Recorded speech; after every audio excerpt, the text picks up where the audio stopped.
Welcome to another stage analysis video. It's Sunday the 14th of April 2024. Lots to get through as always, so I'm going to start off today instead with the major US indexes. I haven't put these at the front of the video for a little while, so with a slight change of behaviour going on at the moment, I thought it'd be interesting to cover these first for a change.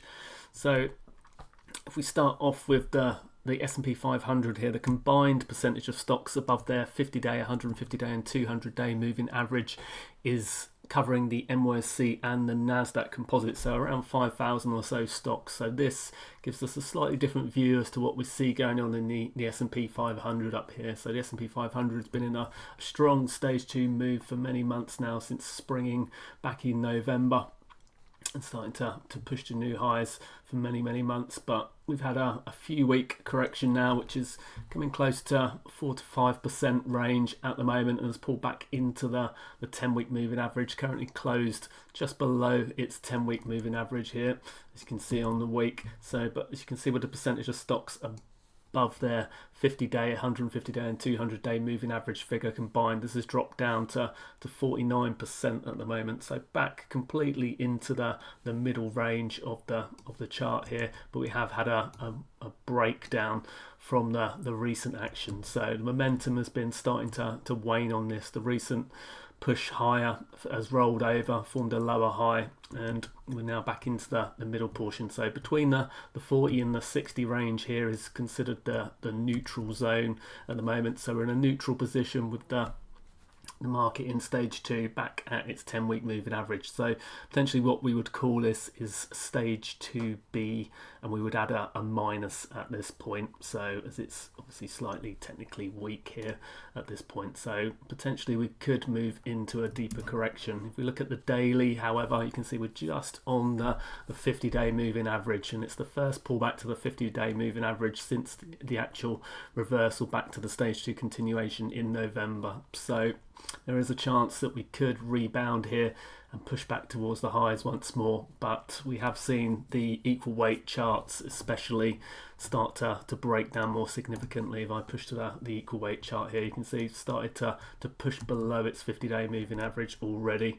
Come back into the normal chart, you can see percentage of stocks above their 20-day moving average has dropped down to 15.4%, so getting down to the more extreme end on the bottom end of the short-term moving average breadth there as well. So be looking for this for any kind of turn back up through the key 30% level on this. But as you can see from previous corrections, the last one back in August, September and October time, it can linger down in the lower zone for a while. So it doesn't necessarily, just for the fact that it's all the way down at 15% at the moment, mean we're going to get an automatic rebound. But it is the first test of the 50-day moving average for the S&P 500, and a lot of eyes on this one. So there is a chance that it could still rebound. But if it does start to lose the 50-day moving average, then a 200-day moving average could be on the cards for this, and from the high that would give us a roughly, what at the moment, 11% or so pullback, so a further 8 to 9% from the current level. So that would be a fairly significant pullback at that. With the S&P 500, we tend to get sort of 8 to 12% corrections on average during a stage 2 advance. So if we get a pullback all the way back down to that 200-day moving average, then it could turn this towards stage 3 once more. So we'll see how that develops. NASDAQ, similar kind of picture at the moment, with the NASDAQ 100 sitting right on its 10-week moving average here. So just getting a breakdown below the 70% level, so it's 67% above their 200-day moving average in the NASDAQ 100 at the moment. Again, if we look at this on the daily, you can see if we inspect this, go from the high, it's roughly had a 3% or so pullback so far in this one.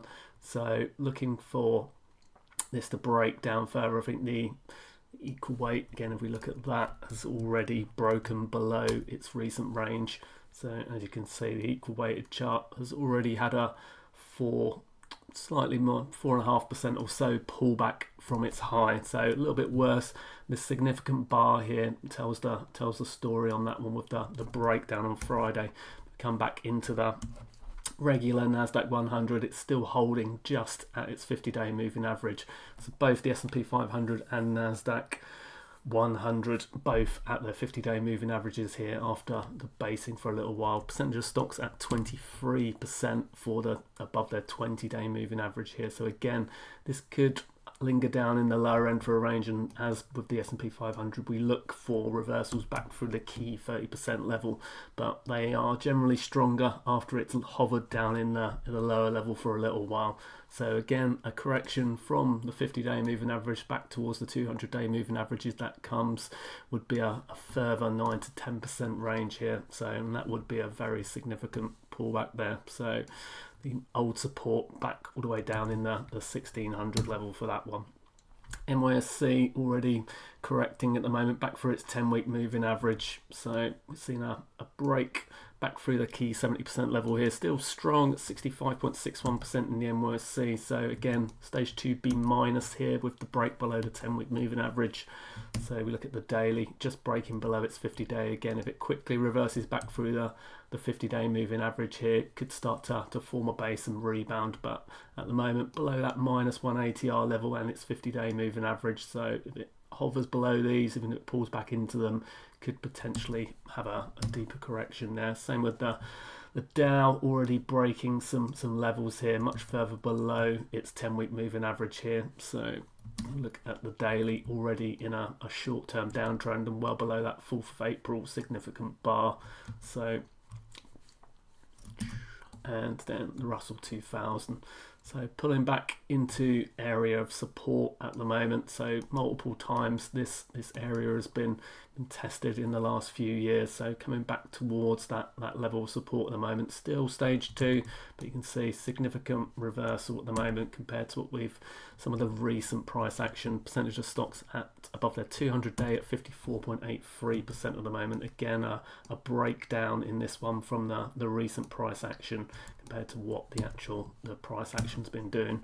So on the daily chart below its 50-day moving average here and minus 1 ATR level. So percentage of stocks above their 20-day at 15.83. So again, getting into the lower zone here, as we saw through this point through here, the majority of the time spent in that lower zone, with a few breaks back above again. So doesn't, just because it's lower doesn't mean a rebound is necessarily gonna turn it back out again, but we do look for reversals back through that 30% level, and not just on a single chart. We want to see it on all of the indexes at the same time ideally, and we want to see strength.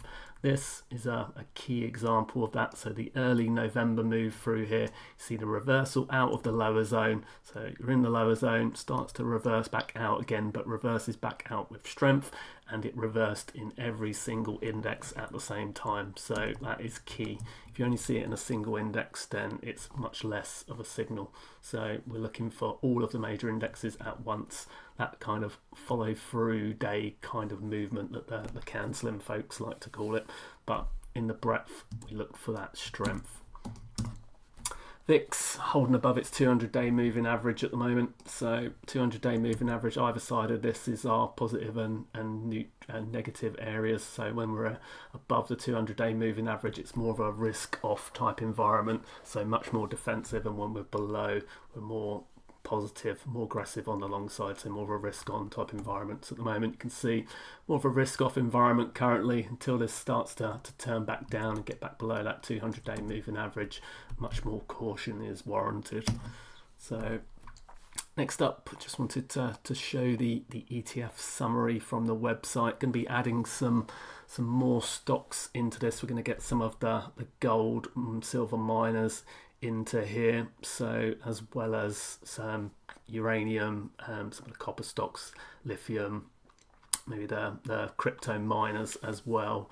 Hopefully in tonight after I do this video, going to start to push that through. If we look at the moment where we are with the SATA scores, US market ETFs, so you can see we've dropped down to, Dow is down to a 3, so weak score in that. If I quickly click into the Dow here, you can see with the reversal down, the SATA score has started to break down from the upper zone.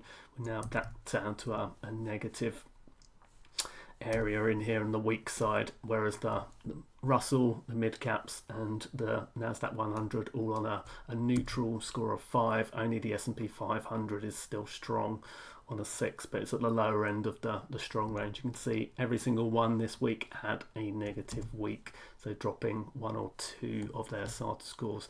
Sectors, similarly, there was no positive on the sectors. So if we look, you can see all of the sectors had a negative week here. We just do it by strength at the moment.